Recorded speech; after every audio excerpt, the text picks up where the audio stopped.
boa noite a todos, conscientes e conscientes aqui presentes. Mais uma vez, então, estamos aqui para ter uma conversa com vocês a respeito da ansiedade, tá? Que é digamos assim, um travão do discernimento das pessoas. A Escola de Autopesquisa da Consciência é uma instituição conscienciocêntrica que visa, né, estudar a consciência. Quem é a consciência? Somos todos nós, eu, vocês, né? E ela tem como principal objetivo fazer com que a consciência fique lúcida da multidimensionalidade, ou seja, tenha lucidez multidimensional. E através dos seus laboratórios, sendo que o principal laboratório, o essencial é o laboratório da autopesquisa, né? Que é digamos assim, que leva o nome da escola, né? É um dos principais laboratórios que tem por finalidade ensinar, né, a pessoa, a consciência, a se autopesquisar. A se conhecer um pouquinho melhor, saber como é que ela atua, saber como é que ela se comporta, saber quais são os seus traços fortes, aquelas qualidades, saber quais são os seus traços fardos, aquelas dificuldades que a consciência tem de imprimir, digamos assim, uma maior velocidade na sua programação existencial, na sua proexis, né? Temos também aqui na escola o laboratório de energias, que é um laboratório individual, né, que a pessoa agenda um horário e vai trabalhar com as energias, né, individualmente, ou melhor, com a equipe extrafísica, né, vai aprender a mobilizar energia, conhecer suas energias e ser dono das suas energias, né. Também temos um laboratório, o paraperceptário, que é um laboratório de energia, um laboratório grupal, que funciona todas as sextas-feiras. Neste laboratório, a pessoa que estiver interessada, estiver compromissada, digamos assim, em vir e frequentar assiduamente o laboratório, ela aprende, né, a desenvolver o parapsiquismo. No sábado, nós temos um laboratório onde as pessoas aprendem a escrever livros, a escrever verbetes, a escrever artigos. É só vir aí e tomar, né, fazer parte dessa equipe que já está, digamos assim, há algum tempo debatendo verbetes aqui na escola. Também temos o CIMACRO, que é o Colégio Invisível da Macrosomatologia, que funciona de 15 em 15 dias, nas segundas-feiras, né? Porque os pilares da nossa escola aqui é a autopesquisologia e a macrosomatologia. Então, este ano, criou-se, ou melhor, estamos desenvolvendo, né, essa parte da macrosomatologia nas segundas-feiras. Nós temos um sistema de voluntariado, né, e vocês todos estão convidados a serem voluntários da nossa escola, né, porque o sistema de voluntariado ele é muito importante para quem tem, digamos assim, como finalidade uma proexis grupal, né? Interagindo com outras pessoas através do voluntariado. Estão todos convidados para virem fazer parte da nossa turma de voluntariados, né? Turma de voluntários, melhor dizendo, né? Então vamos direto ao nosso tema de hoje, que é a ansiedade, né? Tão comum nessa nossa sociedade atual. A gente sabe que de alguma forma, em algum momento da nossa vida, a gente ou já passou por essa crise de ansiedade, ou está passando, ou quem sabe vai passar algum dia, né? Todos nós somos consciências que de alguma forma já tivemos algum tipo de ansiedade, né? Então, inicialmente, eu gostaria também, gente, que vocês perguntassem aquilo que não entendessem, tá? Que fossem bem que a coisa fosse fluente aqui, tá? Qualquer coisa que não entendesse, eu gostaria que vocês perguntassem eu também gostaria que vocês interagissem com esse tipo de assunto, porque ele é muito, digamos assim, presente em cada um de nós, tá? Então, eu vou ler aqui uma definição de ansiedade, né? Como sendo um travão do autodiscernimento. Então, a ansiedade é um estado afetivo penoso, tá? De receio, de apreensão, sem uma causa evidente. E ele é caracterizado pela expectativa de algum perigo, que algum perigo aconteça, né? Algum perigo indeterminado, impreciso, que a gente não sabe, né, definir. E que diante desse perigo, né, a gente se julga indefeso.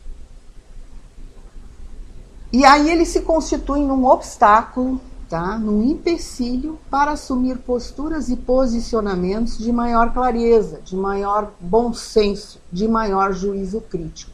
E é por isso que a gente colocou ali, ó, que ele é um travão do discernimento, porque maior juízo crítico, maior discernimento, né, nessas horas de crise de ansiedade, é pouco provável que a gente tenha. Então, a gente começa a falar então sobre ansiedade. Então, ela é uma característica psicobiológica do ser humano, né, que pode provocar algumas reações químicas no organismo, a partir do sistema nervoso. Esta emoção ela pode ser associada a um sinal de perigo, de alerta, tá?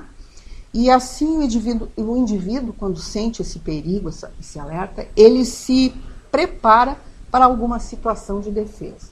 Este tipo de ansiedade é considerado uma situação adaptativa para aquele momento, tá? Sentir-se ansioso em alguns momentos é natural, não é uma coisa doentia. Por quê? Quando a gente aguarda acontecimentos assim que são muito importantes para nós, por exemplo, uma formatura, né? A gente vai fazer um exame clínico, né? O nascimento de uma criança, os pais em geral eles ficam ansiosos, né? Mas é uma ansiedade que não cria maiores problemas, maiores dificuldades. É aquela ansiedade de o filho nascer e logo em seguida acalma, vendo o filho ali na maternidade ali, né? E a pessoa já se acalma e a crise passa, né? A gente sabe que a ansiedade, tá, impede a consciência de perceber com clareza as pessoas e nos contextos onde que ela está inserida, tá? Por isso, a ansiedade é um trafar. É um traço fardo. É um desconforto que a pessoa tem que trabalhar. Para isso a gente tem a autopesquisa, gente. Que você sabe, né, que aqui na escola, todas as quartas-feiras, né, temos o nosso laboratório de autopesquisa, que utiliza esse caderno de campo, né, para empreender esforços, né, no sentido da gente se autoconhecer. Então, e se não é somente a autopesquisa que nós utilizamos para sanar os nossos problemas de ansiedade. Muitas vezes eles têm que ser, vamos dizer assim, temos que utilizar os profissionais da área, tá? Quando são crises mais patológicas, quando são crises mais agudas de ansiedade, a pessoa precisa realmente se procurar um psicólogo ou um psiquiatra, tá? Mas nem todas como nós já dissemos, nem todas as pessoas passam por crise de ansiedade e precisam de um médico, né? Ela a ansiedade é um transtorno comum que pode acometer a qualquer um de nós, né? E existem diversos níveis, né, de acometimento, né? Desde a ansiedade comum, que a gente já falou, até a ansiedade, digamos assim, que vai exigir um acompanhamento médico. E a gente tem que ter muito cuidado, em função das medicações utilizadas.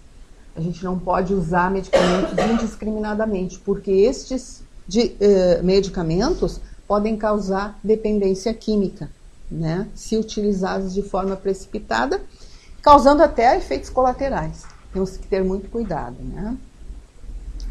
Então, eu coloquei ali no quadro tipos de transtorno de ansiedade. A gente vai passar rapidamente sobre alguns, vai conversar a respeito de alguns tipos de ansiedade, de transtorno de ansiedade, que podem acometer as pessoas, tá?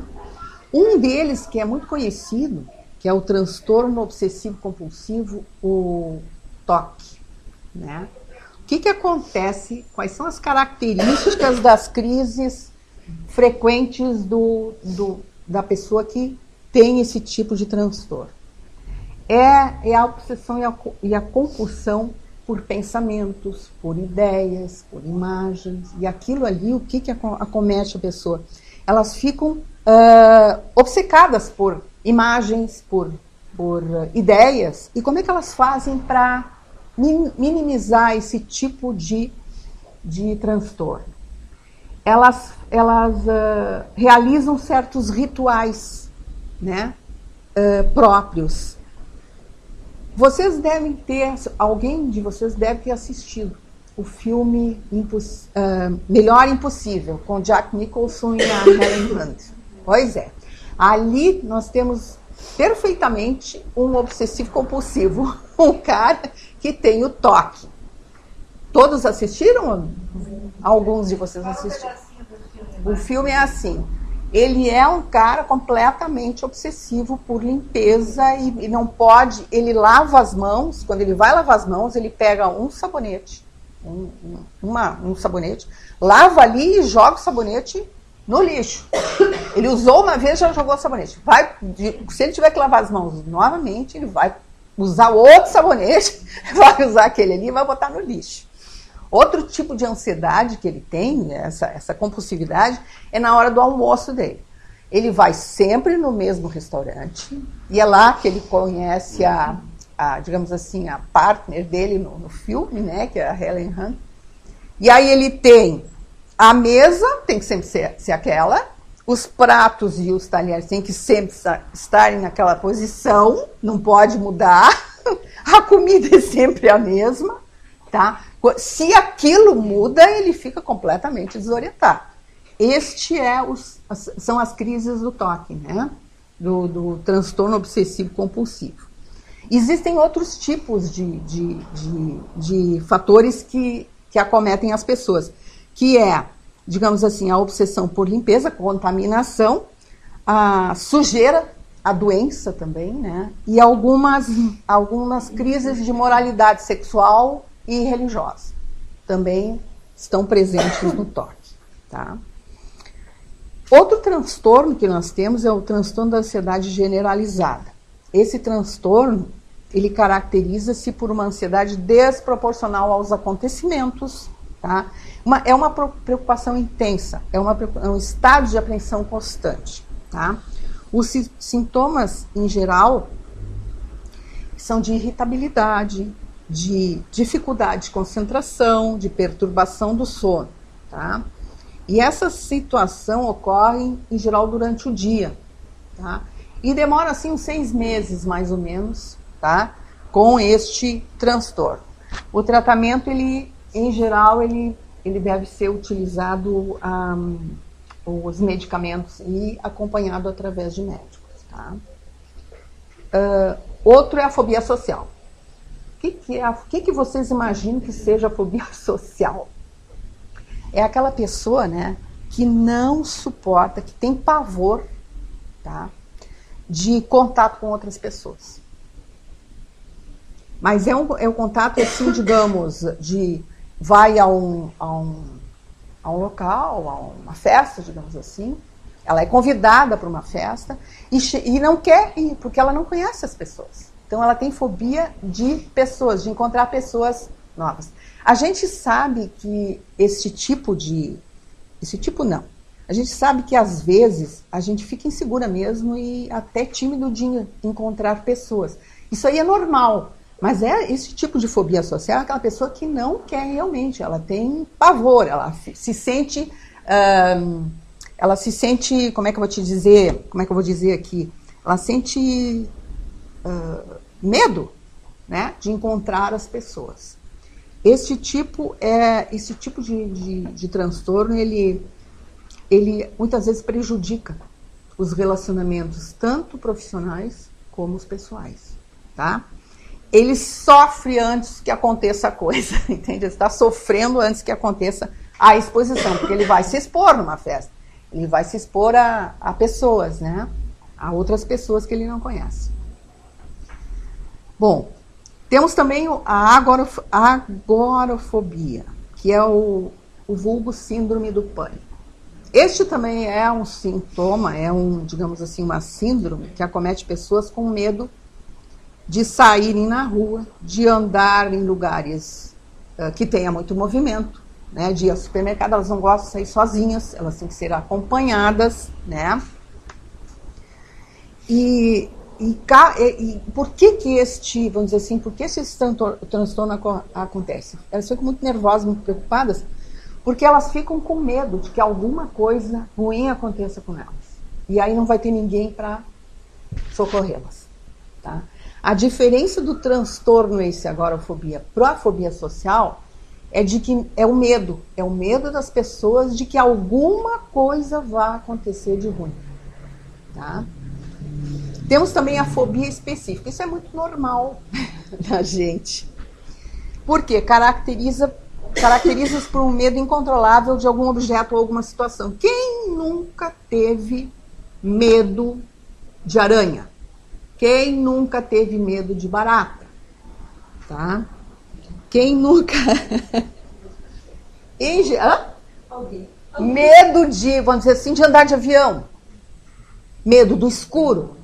Medo de sair à rua na noite. Tem gente que não sai, que tem medo. É uma fobia, é um tipo de fobia que os médicos em geral não sabem a causa, mas porque nós sabemos que nós temos, que já tivemos muitas e muitas vidas, né? E que a causa deste transtorno, desta fobia, não necessariamente pode ter acontecido nessa vida, pode ter acontecido em vidas pretéritas. E aí a gente traz para essa vida esse tipo de fobia. Isto é vamos dizer assim, uma fobia que pode ser resolvida através da autopesquisa. Se a pessoa se autopesquisar e tiver, vamos dizer assim, tiver um bom desempenho na sua parte energética, ela pode, através das retrocognições, acessar o que foi que causou, né, esse tipo de fobia nela. Tá? Eu acho que vai além de trauma de infância. Porque eu também, quando eu tinha quando eu era, digamos assim, tinha pouca idade, né? Eu também tinha medo do escuro. Mas eu acho que eu tinha medo do escuro em função das percepções, né? Das percepções que eu tinha, né? Se apagasse a luz, aquelas percepções eu não conhecia nada na época sobre conscienciologia, sobre muitas vidas, né, e sobre parapsiquismo, e este tipo, vamos dizer assim, de barulho, de alguma coisa que passa correndo, isso aí, claro, deve ter paralisado a gente muitas vezes, e isso levou com que a gente tivesse medo do escuro, que a gente tivesse medo de determinadas coisas. Isso pode e acomete muitas crianças, com certeza. Porque elas não têm, digamos assim, a informação necessária para poder eliminar esse medo.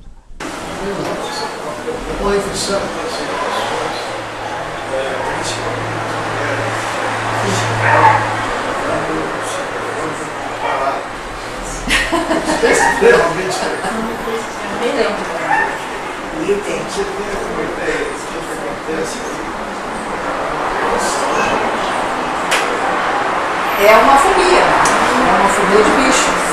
Eu coloco aqui vários tipos de fobias, depois a gente pode apresentar para vocês, né? 30 fobias aqui que podem que são fobias normais do dia a dia da gente. Tá? Uma delas é essa, tá? Deixa eu ver onde é que eu tá. É a Katsarida fobia. Olha só, Katsarida, olha o nome, Katsarida, que é o medo dos baratas. Tá? É uma fobia. Mas isso eu acho que pode ser, digamos assim, revertido através da pessoa. Eu não sei. É comigo isso. Eu tinha muito medo de cobra, tá? Mas à medida que a pessoa estuda, vai lá e bota lá no computador cobra. Aí aparecem as cobras lá. Aí tu vai estudando, sabe? Vai pesquisando a respeito de cobras, como é que elas atuam, como é que é a vida delas, onde é que elas se encontram. E à medida que tu vai tendo conhecimento do animalzinho esse, tu vai perdendo o medo. Eu acho que a barata acontece a mesma coisa. O meu medo de cobra não foi pesquisando, foi no contato com as cobras. Pode também ser. No contato, porque muito saído de campo, e a gente, quando via a cobra, estava na frente enroladinha, pronto para o ataque. Só que para me ajudar, eu sempre saía com bota comprida, sabe? Andar no campo, às vezes campo alto, assim, mato alto. Mas inúmeras vezes, com a mão, com o pé, eu me mexei nada, mas foram tantas vezes, que aprendeu mesmo. Aí eu vi que ela tinha mais medo que eu. Sabe, o bichinho corre, ele fica assustado, ele já estava em posição de ataque, coisa assim, né? Tu sai perto, mas às vezes vai a cobra para um lado e eu para o outro. A maioria das vezes, tá num barranco, às vezes o bichinho tá ali, a cobra verde e tal, ela sai correndo, assim, sai voando, assim. É o meio dela, né? Ela tá ali porque é ali que ela mora. Mas é assusta. Quando eu contava, eu vi que é recíproco o medo, sabe? E aí foi passando as coisas assim, mas não a ponto de eu pegar. Sim. Já sei reconhecer a venenosa, essas coisas, mas não foi da pesquisa, foi do contato contínuo. Tudo bem, pode acontecer de várias formas, uma delas é essa. E eu acho que a barata é a mesma coisa. A barata é a mesma gente, então se tu vê que acaba. Ela aparece na casa da gente, não adianta, querendo ou não querendo, ela aparece, né? Alguma coisa a gente vai ter que... O importante é não matar, né? Mandar ela embora. Mandar... Por quê? Ah, não, eu mato bicho. Muito raramente. Por exemplo, uma taranha, eu expulso ela de casa. Mas a barata... Mas a barata, sabe que a barata, eles estão fazendo estudo, pesquisa, né? Que aquele branquinho, aquele que a gente tem hoje, ele está sendo pesquisado e vai, eu não lembro, ele está sendo pesquisado a parte imunológica da pessoa. Vai ser utilizado. Maior adaptação, então, realmente tem também então ela para reforçar o sistema imunológico. Exatamente, ver só como uma barata que a gente tem nojo ali pode proporcionar um grande avanço. Eu não tenho medo. Não sei se vocês vão compreender. Eu tenho raiva. Por que raiva? Por quê? Mas é um tipo de medo. Eu acho que ela é intrusa, sabe? O que está fazendo na minha casa? E a formiga não é intrusa? Não, ela não veio assim. Nenhum outro. A formiga pode ser muito mais suja e contaminada. Só se você Olha onde é que ela ia aparecer. A doceira, a formiguinha doceira, aquela enche de... Entra e sai em qualquer lugar. Os bichinhos parecem contaminados. É uma fobia que não pode tenho ser medo, muito bem. porque eu vou lá e mato. Sim, já dá cabo com ela, tadinha. Eu tenho outra relação. Com certeza. Talvez coisa seja que tu vai ter que intensidade. vai ter que pesquisar, né? Para ver o que acontece. Outro transtorno que a gente pode falar para vocês é o do estresse pós-traumático, tá? Ele acomete o portador ou uma testemunha ou vítima, né? De um evento traumático que pode ter acontecido pode ter acontecido, né? Podem ser, por exemplo, acidentes de trânsito, né? A própria violência urbana hoje está muito Nós estamos vivendo uma vida bastante estressada e bastante conturbada violentamente, né? Situações que são propícias a risco da integridade moral e física daqueles que são afetados, né?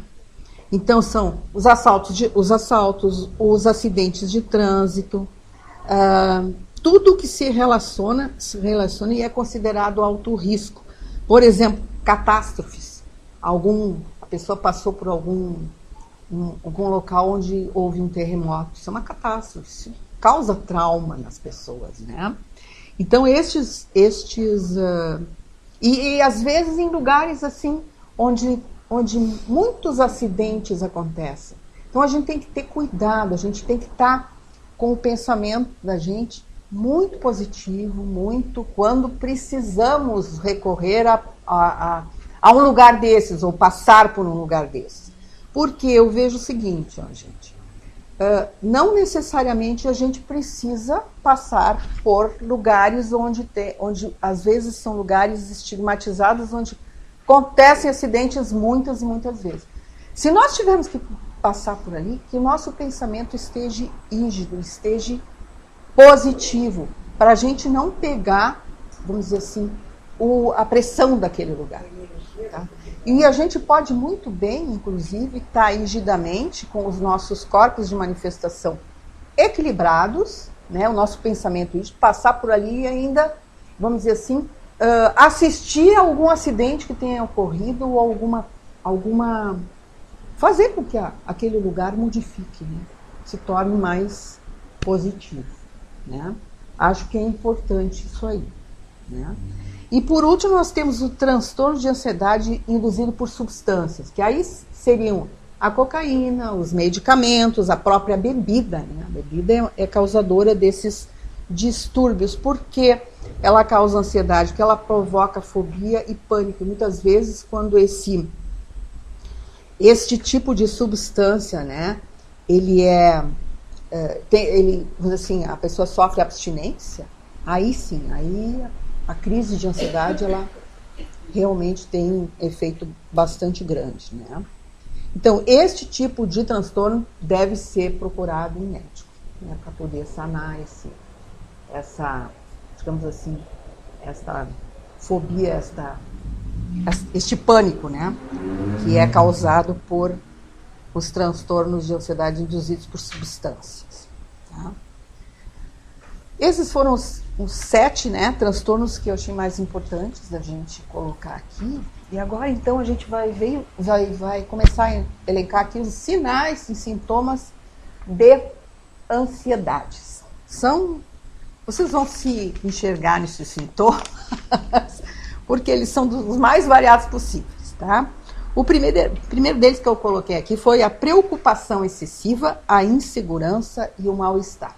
Quem que já não teve uma preocupação excessiva? Né?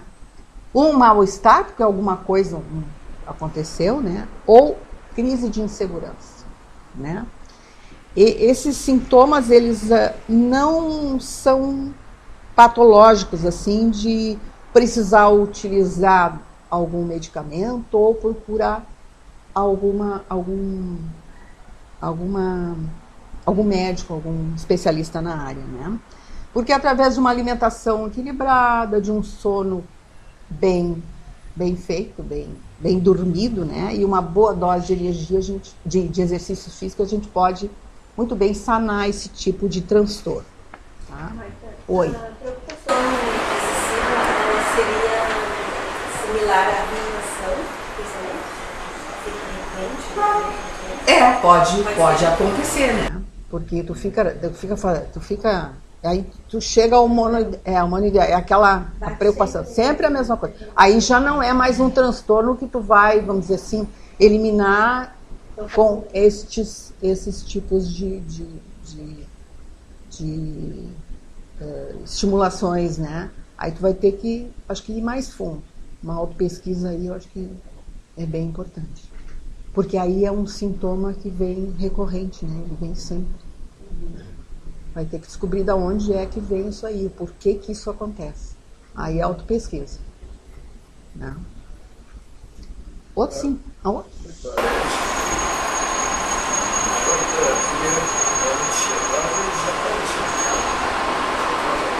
Sim.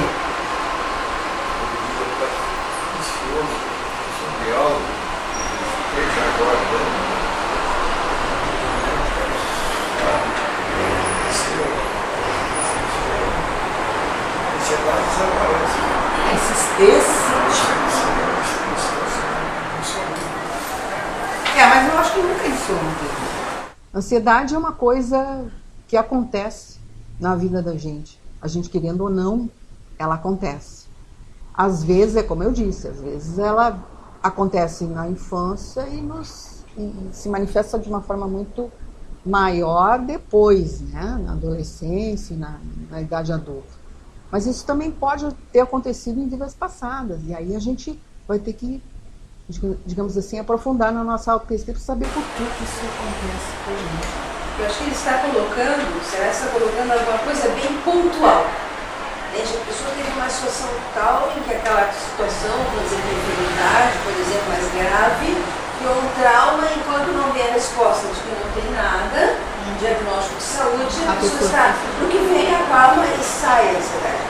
O que precisa, nesse contexto, essa pessoa, como os demais observar, isto é só pontual ou costuma ocorrer em outras situações e eu nem me dou conta de que eu, de fato, gerei uma ansiedade.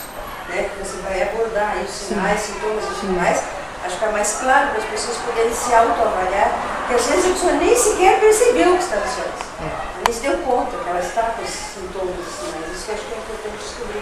Né? Eu vou, mais adiante a gente vai falar sobre isso, de alguns sintomas que as pessoas têm, mas que nem se dão conta que tem, que provocam ansiedade e elas nem acham que tem ansiedade. Aquilo é normal. Outro sintoma é a sudorese, né? Quem já não teve as mãos molhadas em função de estar ansioso por algum problema, alguma coisa, né? Mesmo o próprio corpo pode ficar, né? Suado, pode se molhar a roupa, inclusive, né? Isso é muito comum acontecer, né? Outra coisa é a compulsão alimentar por açúcar. Isso a gente vê muito, as pessoas ficam ansiosas, frente, vamos dizer, a um vestibular, tem que fazer um vestibular, as pessoas, claro que não são todos, algumas, né? Ficam ansiosas e aí elas comem tudo que aparece, que é feito de açúcar. É chocolate, é bala, é bolo, é tudo, né? É uma ansiedade só. É impressionante. Um outro sintoma é ataque cardíaco. Isso é muito comum. Vamos dizer assim, a dor no peito, né, que muitas pessoas têm diante até de uma notícia, né? Recebeu uma notícia tal lá e aí deu taquicardia, né? Outra coisa é a hipomnésia, ou seja, falta de memória, as falhas na memória, né, as falhas de branco. Pois não. Hipomnésia. Que são as falhas de memória, né? Os brancos mentais e a dificuldade da concentração. Por que isso acontece? Porque o sistema nervoso simpático ele é estimulado diante de uma situação interpretada pelo cérebro como ameaça. Aí ele acelera o metabolismo, né? E o organismo fica em alerta. Aí o que acontece? Baixa a qualidade do sono, aí as pessoas resolvem fazer dietas assim, as mais variadas possíveis, né? Por exemplo, a dieta da moda, e aí o que acontece? Aquela dieta vai fazer mal para a pessoa, porque aí ela não vai ter os nutrientes necessários, vai começar... Existiu muito antigamente as pessoas quererem parar de comer carne, né? O que acontecia? Elas perdiam memória, né? Então, a gente tem que ter muito cuidado com essas dietas da moda, né? Verificar bem se aquilo realmente dá para ser feito ou não, né? Ter o maior cuidado com isso. E agora a da moda, atualmente, está eliminar totalmente o carboidrato para o resto da vida, pior que para o resto da vida. Não, isso aí isso aí é a sociedade consumista, né? O pessoal que quer vender, então tem que vender o que produz e aí então faz esse tipo de... nutricionistas, especialistas nessa... Inclusive o carboidrato é bom para ser consumido para a pessoa, são alimentos que favorecem a pessoa não ter estresse. É um dos. Imagina, tirar o carboidrato. É loucura, né? Loucura total. Mas aí é que está a questão do bom senso das pessoas. Né? Sim. Entram na onda. Sim. Né? Porque cadê o discernimento? Não existe. Não existe. Realmente não existe. O autor dessa novela das 9 colocou um personagem justamente para fazer crítica dessa dieta. Não sei se alguém já viu. Eu não assisto a novela da Tá, mas qual é? quando eu vejo uma gordinha que tem na novela, aquela humanista, que ela teve um problema renal por causa que ela só comia coisa gorda, que é da dieta isso aí. Porque tem uma amiga minha que está fazendo, eu achei um absurdo, mas ela acha que está certo, pagou uma grana numa nutricionista e está fazendo essa dieta. Eu pergunto quanto tempo essa vida sem carboidrato. Que loucura. É só gordura. É uma falta de lucidez total. E andar com os rins. E ninguém disse pra ela. Essa novela colocou, achei interessante, porque está fazendo uma crítica ferrenha sobre essa dieta. Não sei se alguém viu. Não cheguei a ver. Tá, pois é. Não. Só assisto de vez em quando. Bom, continuando aqui, ó, a falta de ar, isso acomete as pessoas. A pessoa começa a respirar mais rapidamente, né? E aí pode se sentir, digamos assim, sem conseguir respirar, né? Algumas técnicas podem controlar a respiração, tá? Tremores e arrepios. Quem nunca ficou com as mãos tremendo quando foi ter que ler alguma coisa perante uma plateia repleta lá, né? E começou a tremer as mãos e o papel começou a tremer também. Então isso é muito comum acontecer, né? Não só as mãos como as pernas, ou o próprio corpo começou a tremer, né? Atenção. A rigidez muscular, isso é muito comum, pode acometer o corpo físico todo ele, mas especialmente acomete os ombros, né, e o pescoço. Essa região aqui é uma região que fica tensa em função de alguma ansiedade, algum compromisso, alguma, digamos assim, entrevista de emprego, né, as pessoas estão precisando de um emprego e aí aquilo acontece. Um dos sintomas muito interessantes, eu coloquei aqui que são alguns sintomas, é o comer depressa, o andar rápido, o dirigir numa velocidade bastante elevada e o falar rápido. Por que eu coloquei esses 4 aqui? Porque isso é o que está acontecendo, o que mais está acontecendo por aí, tá? As pessoas comem, é uma ansiedade, assim, de comer rápido, em 5 minutos, 10 minutos. Eu posso dizer que é a experiência própria. Eu também sou um pouquinho assim, eu como muito rápido. Mas é impressionante, elas muitas vezes nem sentam numa mesa para comer. Come de pé, pega ali a comida e engole tudo mais ou menos inteiro, que não dá tempo nem de mastigar, né? Então isso é um transtorno que está acometendo muita gente por aí, né? Em função vamos dizer assim, da ansiedade. A outra coisa é o andar rápido. Olha no centro da cidade, que é onde tem mais gente, as pessoas se atropelam, né? Uma passa assim, nem se dá conta que está atropelando o transeunte que está do lado dela. Isso é uma coisa, isso é a ansiedade, a pressa, né, das pessoas. O dirigir veloz. Nós vivemos numa cidade onde as pessoas parece que vão guerrear no trânsito, né? Então, quando elas estacionam assim, eu dirijo pouco, mas dirijo fim de semana, que é o pior, eu acho. Durante a semana eu me nego. Eu tomo lotação em ônibus. Mas durante o fim de semana sou obrigada a pegar o carro. Então, o que acontece? Para o carro numa sinaleira, tá? Aí tu vê o colega ao lado ali, antes que abra o sinal verde, ele já deu partida e já sai voando. Outra coisa que acontece é Tu tá parada, vamos dizer assim, tu tá andando no trânsito, no meio, assim, tem 3 faixas na faixa do meio. Aí lá pelas tantas, voa uma motocicleta do lado direito. E aí voa outra motocicleta do lado esquerdo. A gente leva susto, gente. Um susto, dá até, parece que acontece alguma coisa, dá até um tremor, né? No som. Eu já me aconteceu várias vezes assim. Quando tu menos espera, surge alguém do lado direito, assim.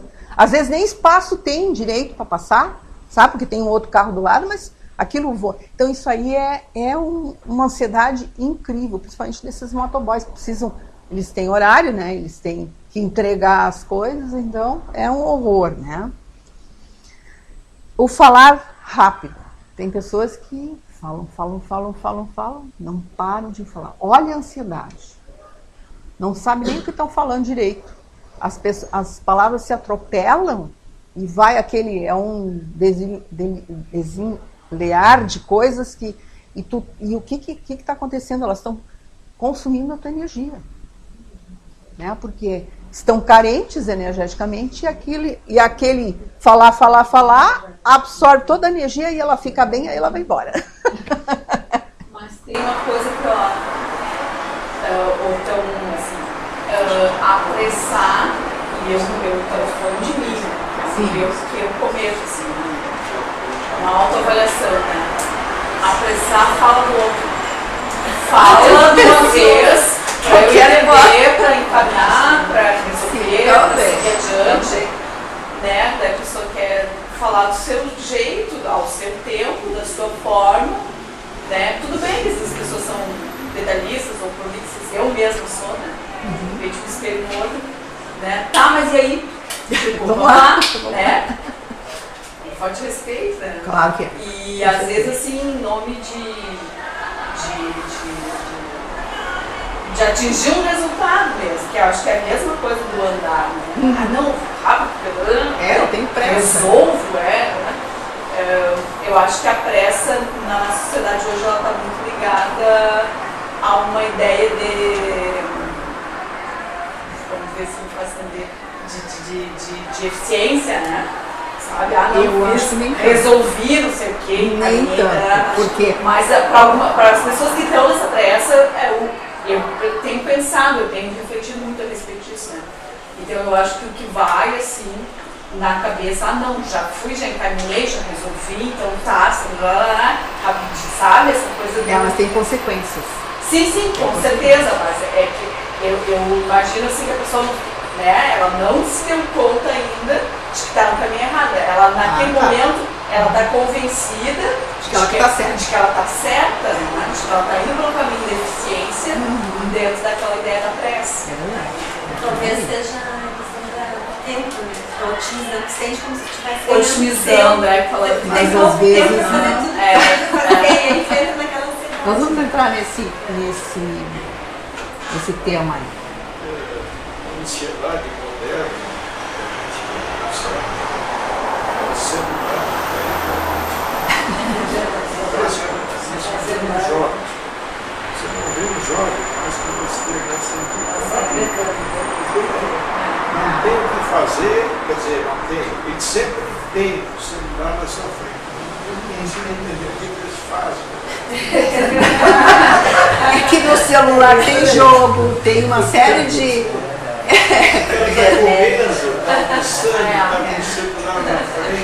Nem come direito, né? Olha a ansiedade que coloca.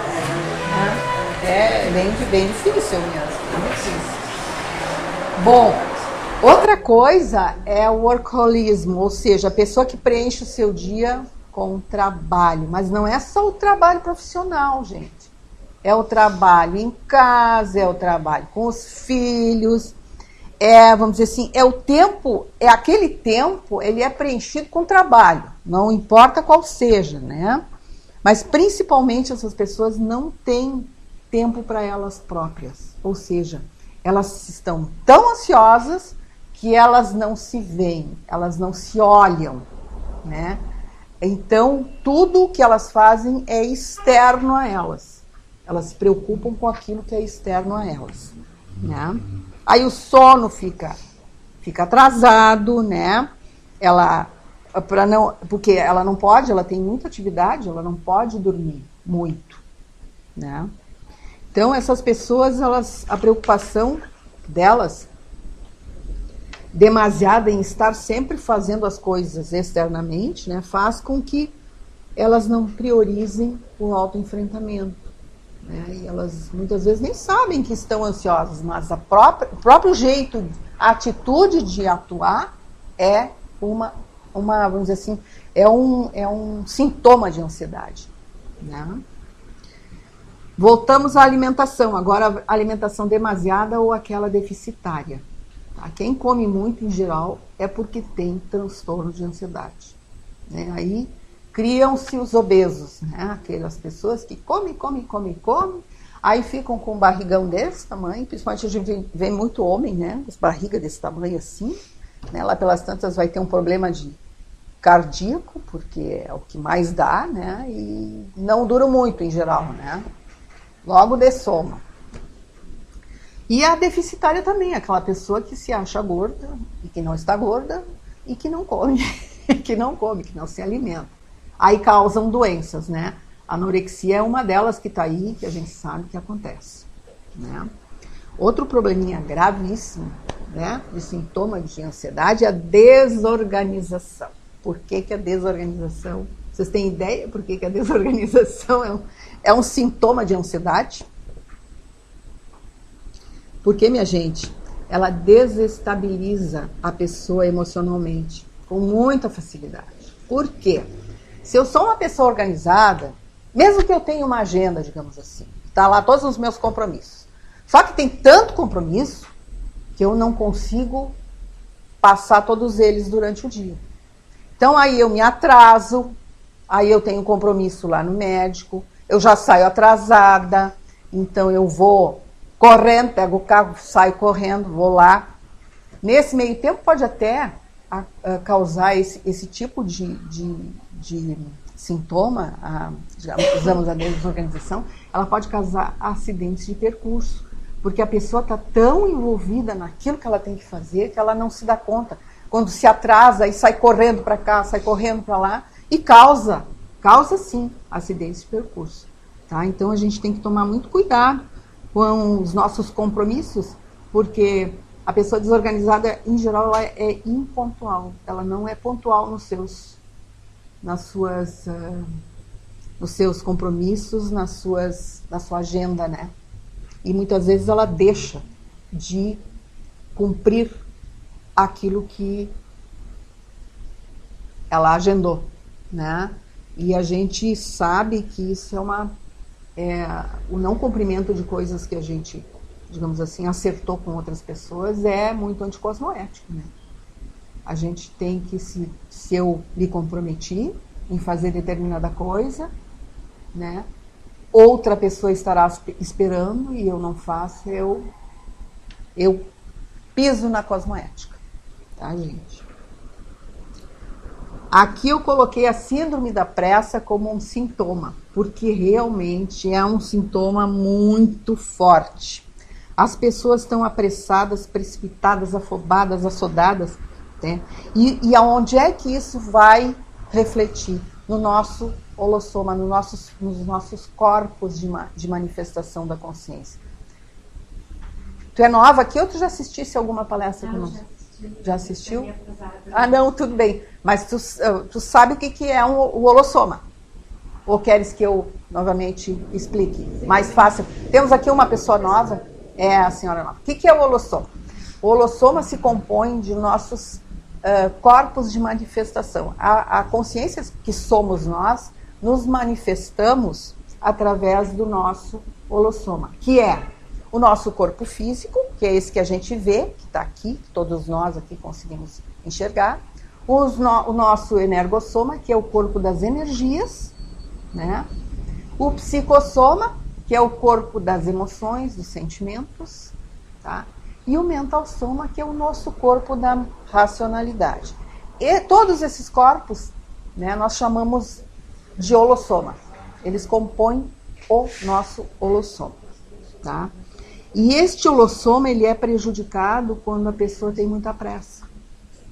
Por quê? Aí dá tudo que é tipo de problema, né? Eu elenquei alguma coisa aqui, ó. É um antidiscernimento, tá, gente? O uso do tempo de maneira desorganizada. Por quê? Ele desrespeita as outras pessoas, a impontualidade é um desrespeito muito grande. Ele, em geral, faz com que as pessoas não terminem aquilo que elas se comprometeram, tá? Elas desmarquem compromissos, tá? E aí, o que acarreta? Irritação e estafa pelo assodamento de fazer as coisas rápido, rápido, rápido e não conseguir fazer. Isso sobrecarrega os nossos corpos de manifestação, tá? É um desequilíbrio muito grande. Então, inicialmente, a gente precisa ter uma administração temporal bem específica, organizada, para poder encaixar durante o dia todas as atividades prioritárias, tá? E não um monte de atividade que não vamos conseguir acabar nenhuma delas, tá? Eu coloquei aqui a pressa provocada pela impontualidade, muitas vezes causa acidentes de percurso. É outro motivo, a desorganização, tá? E a pressa é sinônimo de irreflexão, de precipitação, impaciência e anti-assistencialidade. Anti-assistência. Se a gente tem pressa, a gente não consegue olhar. Posso. É irreflexão, precipitação, impaciência e anti-assistência. Porque se a gente tem pressa, a gente não consegue olhar o outro. E como é que nós vamos fazer assistência se a gente passa correndo pelas pessoas, não enxerga ninguém, né? Não existe assistência. Nem para nós. Quanto mais para o outro. Posso fazer uma pergunta? Pode. Vocês consideram mais negativo chegar atrasado ou saber Os dois. Não, mais negativo. existe peso. O indivíduo não deixa ele atrasado. Se ele chega atrasado, ele vai perder. Por essa razão, ele deve se. Tá. Mas eu pergunto, seria peça-chave nessa reunião? Seria uma peça-chave nessa reunião? Como é que vai ser? Seria indispensável, mas é falha de todos. É um problema, né? Outros compromissos. E aí precisa pesar. É, por isso. Mas aí vem a história da pessoa marcar tudo que possa fazer. Com certeza. Mas se chegar atrasado na reunião, não quer dizer nada.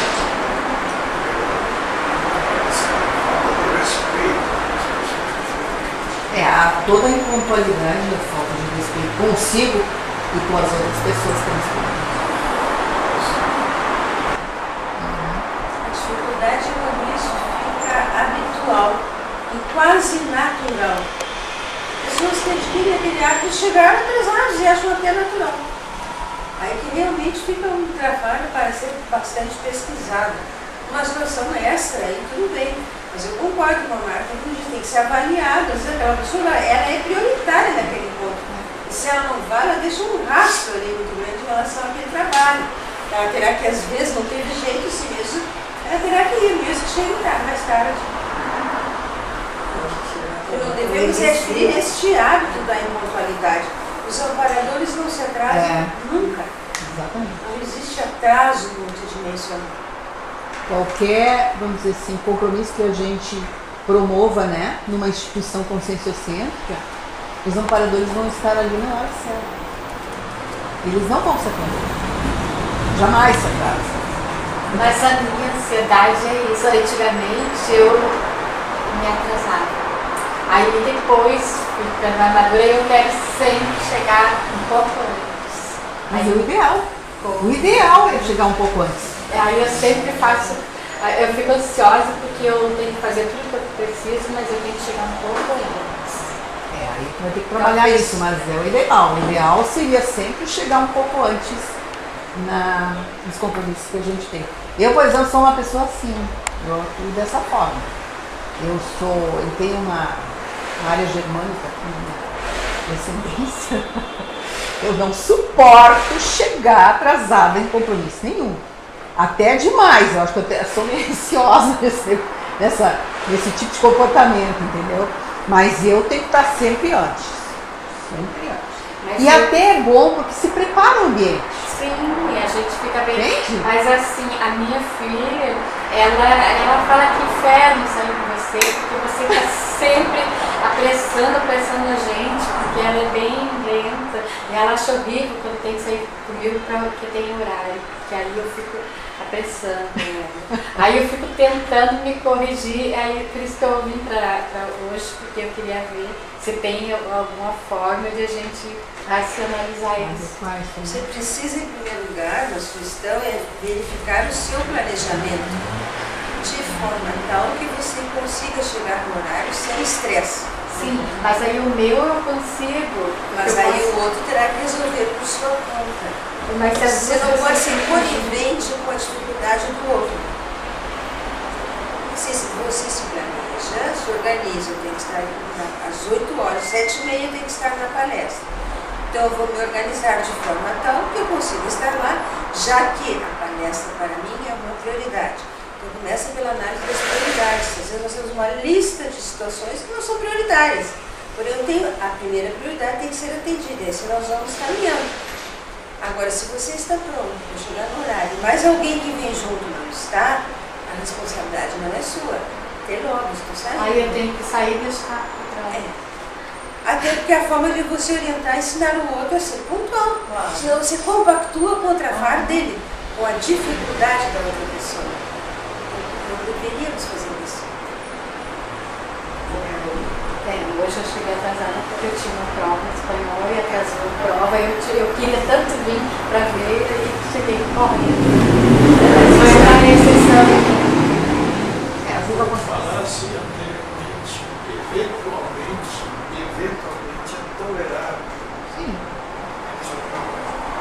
Você está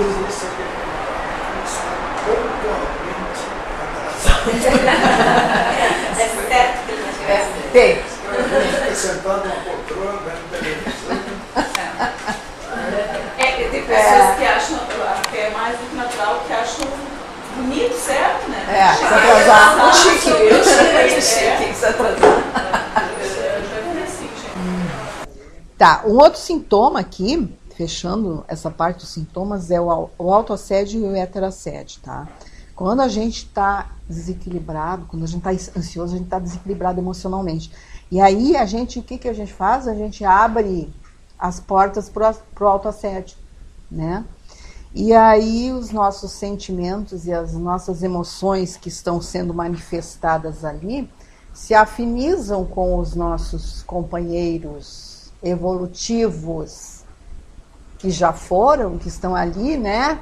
E aí, eles atraem. A gente atrai eles. E o que isso acontece? Que acarreta? Acarreta que a gente perde o controle da situação, né? Muitas vezes a gente acha que está, digamos assim, dono da situação e não está. Quem está comandando ali as nossas decisões são os nossos amigos extrafísicos, né? Amigos, entre aspas. Mas eles nos ensinam muito, né, dona? Né, professora Sônia? Eles nos ensinam muito, tá? Então, isso é uma maneira, né, da gente não estar lúcido para aquilo que a gente vai fazer. A ansiedade. Então, todos os sintomas de ansiedade, né, são travões que dificultam a nossa consciência, ou dificultam a consciência a ter reações de comportamento e com discernimento, tá? A lucidez, neste caso, não existe. Quando a pessoa está ansiosa, a lucidez não existe. E aí as resoluções, as decisões que ela toma são completamente, ficam completamente comprometidas, né? E por isso que a gente diz que é uma postura imatura, tá? mas é possível de ser administrada e possível de ser amenizada e até chegar à cura, tá, gente? Nós já falamos aqui um pouquinho de holossoma, mas eu gostaria de falar sobre o paradigma consciencial, que estuda, né, de uma forma integral as nossas as múltiplas dimensões, as múltiplas vidas, né, as bioenergias, a cosmoética, o universalismo e o nosso holossoma, os 4 corpos de manifestação, tá? São eles, tá, que a consciência utiliza para se manifestar aqui no intrafísico e no extrafísico, sendo que no intrafísico ela utiliza os 4 corpos de manifestação. Já quando a gente dessoma, quando a gente passa dessa vida para outra, tá, ela vai utilizar só 2, que é o psicossoma e o mentalsoma. Mas como nós estamos falando aqui da nossa atuação aqui no intrafísico, é interessante colocar para vocês que quando a gente está equilibrada e harmônica na nossa atuação com o holossoma, tá tudo bem. Mas muitas vezes a gente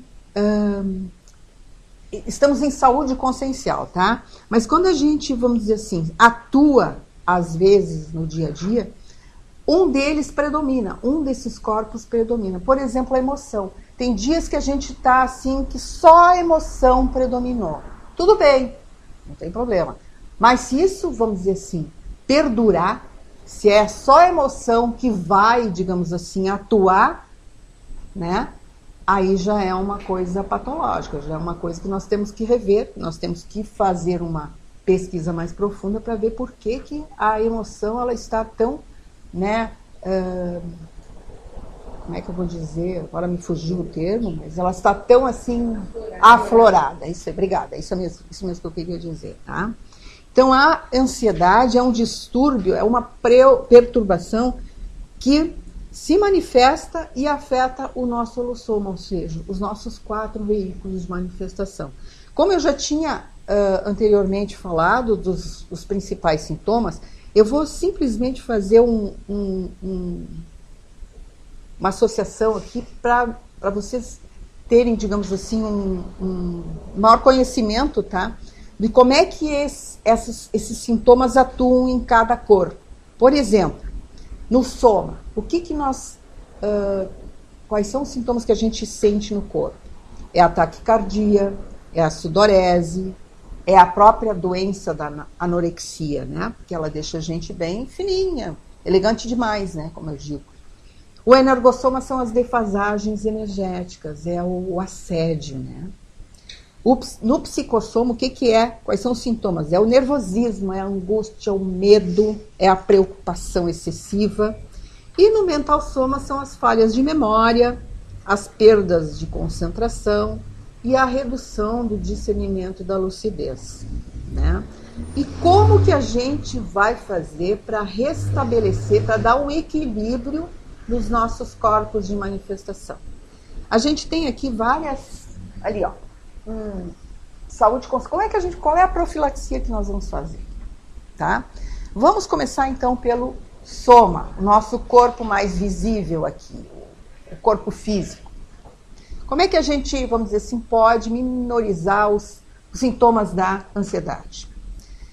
Através da atividade física e sexual regulares, tá? Através de uma carga de sono regular, de uma alimentação saudável. E essa alimentação saudável, ela deve ser contínua, tá? E frequente, para poder surtir algum resultado, né? Eu vou elencar agora aqui algumas sugestões de comidas e de bebidas. Anti-estresse, tá? Os chás. Chás de camomila, chá de erva cidreira, de folhas de maracujá. Elas são substâncias que têm bastante... que atuam sedativamente, né? São sedativos, são calmantes, são analgésicos, tá? Isso aí é a nossa, não sei se a avó de vocês, mas em geral as vovozinhas da gente, a própria mãe da gente, né, usava muito. Ah, tá excitada demais, toma um chazinho de camomila que vai acalmar, né? É isso que era utilizado. Bom, peixes, gente, comer peixe de água fria, como salmão, atum, né? tem o outro aqui que é a sardinha, né? São fontes de ômega 3 e favorecem, né? E também de vitamina do complexo B. É muito importante a gente comer esse tipo de peixe frequentemente. Vai favorecer a diminuição do estresse e da ansiedade, tá? Outra coisa é o grão de bico. Não sei se vocês comem. Eu comi hoje. E a banana. Eu adoro banana, como sempre. É meio calórica, mas ela é muito boa, né? Ela tem triptofano, que é um aminoácido que participa da produção da serotonina, que é muito boa na regulação do bem-estar, né? Das reações químicas do cérebro, né? Do corpo em si. Qual é essa última? Hã? Qual é a última? O grão de bico e a banana. A banana é muito bom. Eu gosto muito de banana, de qualquer jeito, né? Outro alimento é o leite e derivados magros, né? Que são ricos em vitaminas do complexo B e funcionam muito bem. Eles ajudam no funcionamento do sistema nervoso, por isso que dá mais acalmia, né? Outra coisa são as vitamina C. Laranja, né? Acerola é bom, isso mesmo. Acerola, o caju tem bastante vitamina. São frutas cítricas em geral, né? Que tem bastante vitamina C. Por que isso aí? Porque diminui a secreção do cortisol. O cortisol é um hormônio que libera em resposta ao estresse e à ansiedade. É por isso que ele é importante. Agora chegamos na vez dos carboidratos, né? Que devemos comer. Principalmente os integrais, gente, tá? Não light, essas coisas, não, integrais. Aqueles integrais de bolos, de pães que a gente encontra aí nos maiores, ou a gente pode fazer também, né? E se não quiser comer, digamos assim, em forma de bolo, pães, a gente pode comer in natura, batata, o aipim, né? O inhame é muito bom também, né? E verduras verdes escuras. Né? Eu acho que a gente já sabe que é muito importante comer verduras, folhas verdes bem escuras, né? O espinafre é um deles, né? Que é rico em ácido fólico. Ele combate a ansiedade por atuar na produção de serotonina, né? Outra coisa muito boa é o chocolate, né? Mas um chocolate que tenha 70% de cacau e não contenha muito açúcar, né? Este alimento pode ser consumido razoavelmente. Razoavelmente. Assim. E outra coisa que é bem importante é a castanha do Pará. Mas comer assim umas 2 castanhas por dia faz muito bem. Ela tem selênio, faz muito bem para o organismo, né? E existem também aqueles alimentos que a gente deve evitar, né? Não só aquele que provocam, digamos assim, algumas reações químicas no organismo que, vamos dizer assim, influenciam muito na ansiedade, que é, por exemplo, as bebidas com cafeína, né? O café, os chás, né? Os próprios refrigerantes. Isso aí até a gente não vai eliminar totalmente, vai tomar, mas se isso for muito, digamos assim, tem pessoas que durante um dia tomam 10 xícaras de cafezinho, isso aí faz um mal tremendo, né? Por quê? Porque intensifica o hormônio do estresse, que é o cortisol, né? E diminui a produção da serotonina, que é aquele que abaixa, que deixa, digamos, a pessoa em bem-estar, né? E outra coisa são os alimentos que têm sejam pobres em nutrientes. Isto são aqueles produtos que têm aditivos químicos como corantes, conservantes, né, adoçantes. Por que isso é ruim? Tá? A gente costuma comer essas coisas. Eu não gosto muito. Não gosto nem de adoçantes. Eu sou contra.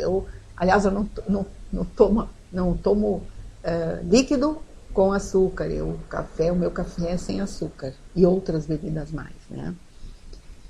Mas por quê? Porque eles fazem esse tipo de substância, cafeína, ele mata os hormônios. E ele não deixa que os hormônios digamos assim, se comuniquem, né? E aí dá irritação, dá alteração de humor e muita ansiedade. Isso que a gente deve evitar. Tá, toma seu refrigerante um dia, no outro não toma, assim vai indo. Vai balanceando. O chá verde é muito bom. Hoje eu ouvi, através da tertúlia, né, da tertúlia conscienciológica, a moça falou muito da China e os chineses costumam muito tomar chá verde. Isso faz muito bem para o organismo. Muito. O chá verde é muito bom. Tá? Não aconselho muito. Tu pode até tomar. Eu tomo chimarrão, vou dizer que não tomo chimarrão. Eu tomo, mas raramente. Né? Todo dia não faz bem.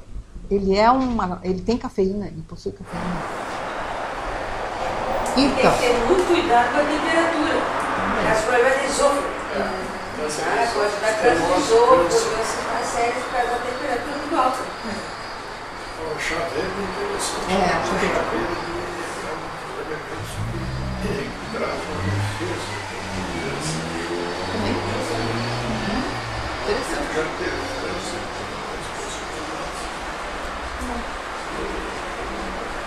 Só que o chá verde. Sim. E é gostoso o chá verde. É muito gostoso. É bom de tomar. Então, minha gente, olha aqui, ó, cuidar do soma, do corpo físico, é assistencial. Porque sem o soma, sem esse corpo físico, nós não fizemos a nossa ProEx, nós não damos continuidade e produtividade à nossa ProEx. Por isso que ele é tão importante. Tá? Vamos falar um pouquinho do energossoma agora aqui. Oi? Eu queria, você falou do peixe da água fria, do salmão. Né? Sim. Eu li outro dia que o nosso salmão que a gente come aqui não é o peixe ideal, porque a cor dele é devido a corantes que é colocado na ração, e que ele até uma certa quantidade pode até causar câncer. Eu não sei aonde é que vendem ele. Isso, porque o salmão só tem em alto mar. Em água fria, profundas, profunda, exatamente. Eu sei que ele é produzido, não, eles fazem viveiros, né? Sim. Aqui no Chile é muito comum isso. Outro dia, eu tive a informação, através de um médico, que o zafari, a gente tem que cuidar do supermercado. Qual é o peixe que tu vai comprar? O peixe que vem, este bom, diz que é o peixe grande. É o maior. Aqueles pequenos não, aqueles são de viveiros. Tá? Então é aquele grandão, é aquele mais caro, que custa bem mais. Se compra um pedaço, não se compra em geral. O ideal é comprar ele inteiro, tá? E aí guarda no congelador, né? No freezer. Mas o ideal é o grandão. Aquele sim, tem certeza que vem desses lugares, que são pescados em lugares mais. Porque aí ele teve, vamos dizer assim, tempo de digamos. Como? Sim, ele cresceu mais. Ele foi, vamos dizer assim, ele é um peixe natural. Ele não é um peixe criado pelo homem, né? Exatamente. Então tem que se cuidar. Tem que se cuidar quando se compra esse peixe, né? Bom, estamos falando do energossoma, né? Como é que a gente consegue equilíbrio, né? Isso depende da nossa vontade, da gente querer trabalhar com as energias, né? O mais frequentemente possível, né? Porque quando a gente está ansioso, a gente tem um desgaste muito grande energético, tá? O que leva à defasagem e ao desequilíbrio das energias. Algumas técnicas que nós temos para poder melhorar isso aí, que é fazer o estado vibracional. A primeira técnica que a gente ensina aqui na escola, que é o estado vibracional, e o estado vibracional é digamos assim, norteador de todas as técnicas conscienciológicas de energia, né? Outra técnica que a gente sugere é a técnica da respiração holochacral. Quem não sabe ainda pode vir aqui, a gente ensina como fazer, tá? Não tem problema. Holochacral. Depois, e não esquecer sempre, quando está trabalhando com as energias, da nossa pensenidade, né, dos pensamentos. eles têm que ser positivos. Eu não posso trabalhar energia pensando uma coisa negativa, tá? Ou pensando mal de alguém. Tem que ser rígido nos nossos penseres, tá? E aí nós vamos ter um equilíbrio bem promissor.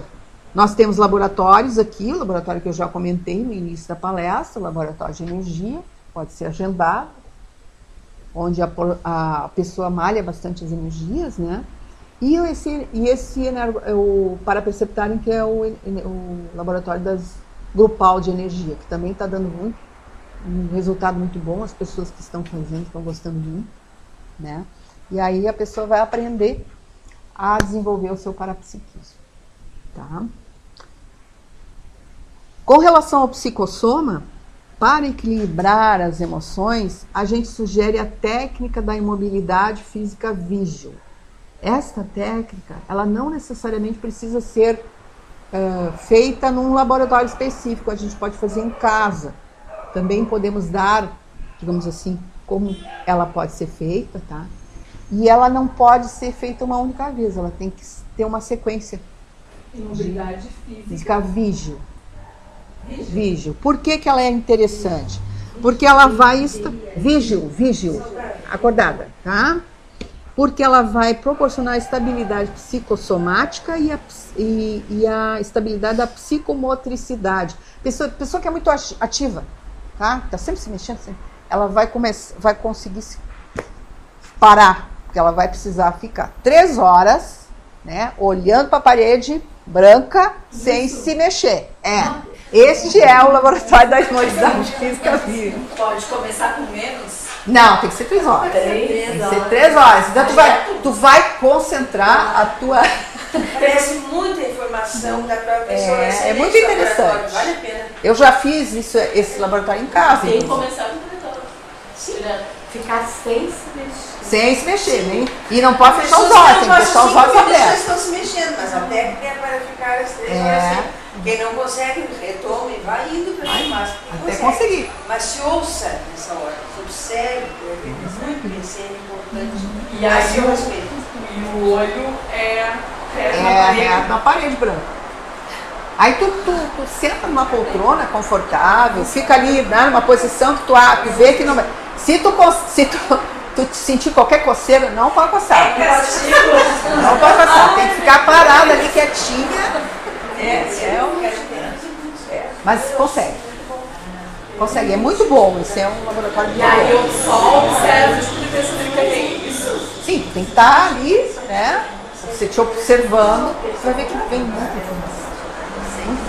Muito bom. Pode até ter clarividência ali, é muito interessante. Mas você tem que estar concentrado e tem que estar, né, com foco ali.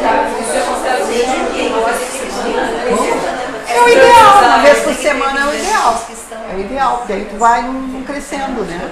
É uma excelente ferramenta de autopesquisa. Também. Excelente ferramenta de autopesquisa. Tá? Porque, gente, a gente tem que organizar os nossos sentimentos. Né? É muito importante. Como é que a gente vai... Por exemplo, eu estou ansiosa, como é que eu vou querer assistir as pessoas se eu estou ansiosa, né? A primeira coisa, eu vou ter que ser eu assistindo em vez das pessoas serem assistidas, né? Então é muito importante a gente ter digamos assim, o foco, né? Em querer equilibrar os nossos sentimentos, né? As nossas emoções. E chegamos ao nosso corpo importante, que é o mental soma, que é o nosso corpo do discernimento, né, da racionalidade. E aí eu aconselho vocês a estudarem, a lerem, né, a escrever, a pesquisar. É só assim, gente, que a gente vai ter homeostase holossomática, porque este corpo é aquele que vai nortear todos os demais. O mental soma, que é o corpo do discernimento, mental soma, né? Ele que vai nortear os demais corpos para eles estarem rígidos, né? Uma pergunta que eu faço a vocês. Qual é o extremo de ansiedade? pode chegar ao suicídio. Mas aí ele vai ter que procurar um médico. Ele vai ter que procurar um médico, né, será? Sim, às vezes o indivíduo não procura o médico por si mesmo. Isso é reduzido. Qual dos corpos é responsável pelo suicídio? Ou só aumentar o sono? Eu acho que todos eles atuam, principalmente o corpo das emoções. Principalmente o corpo das emoções. Está completamente desequilibrado. Ele não tem como, sabe, o mental soma não tem como atuar. É só o desequilíbrio emocional. Eu vi que chega a um ponto de frustração.